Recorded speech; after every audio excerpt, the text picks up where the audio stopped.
ഈ നോമ്പുതുറകളൊക്കെ ഒരു വിശ്വാസത്തിന്റെ ഭാഗം എന്നതിനപ്പുറം വലിയൊരു കൂട്ടായ്മ കൂടിയാണല്ലേ. കുറേ ആളുകളെ നമ്മൾ കാണാനും പരിചയപ്പെടാനും അവരോട് സംസാരിക്കാനും ആശയങ്ങൾ പങ്കുവെക്കാനും ഒക്കെ ഉള്ളൊരു വേദിയായി മാറുകയാണ്. കഴിഞ്ഞ ദിവസം ഞാനൊരു ഇഫ്താറിന്റെ ഭാഗമായിരുന്നു. ആ സമയത്താണ് എനിക്കത് മനസ്സിലായത് എത്രത്തോളം ഹൃദ്യമായ അനുഭവമാണ് ഓരോ ഇഫ്താറുകൾ നൽകുക എന്നുള്ളത്. അതുപോലെ സമൂഹത്തിന്റെ വിവിധ തുറകളിലുള്ള ആളുകളെ കൂട്ടിയിണക്കി വ്യത്യസ്തമായ ഒരു ഇഫ്താർ സുഹൃത്ത് സംഗമം സംഘടിപ്പിച്ചിരിക്കുകയാണ് കോഴിക്കോട് വെള്ളിപ്പറമ്പ് 6 മൈൽ നിവാസികൾ. നാട്ടൊരുമ 2024 എന്ന പേരിൽ സംഘടിപ്പിച്ച സംഗമത്തിൽ 100 കണക്കിന് ആളുകളാണ് പങ്കെടുത്തത്.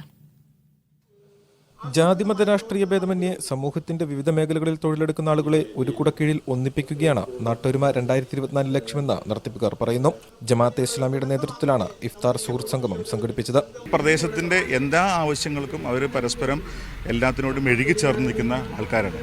അങ്ങനെയുള്ള ആൾക്കാരെല്ലാം കൂടി കൂട്ടിച്ചേർത്തുകൊണ്ട് ഒരു ആദരവ് നാട്ടൊരുമ ഇന്നത്തെ എല്ലാ ഒരുമകളും നോക്കുകയാണെന്നുണ്ടെങ്കിൽ വ്യത്യസ്തമായിട്ടുള്ള രാഷ്ട്രീയ ഹിഡൻ അജണ്ടകളോടെയാണ് എല്ലാം ചെയ്യാറുള്ളത്.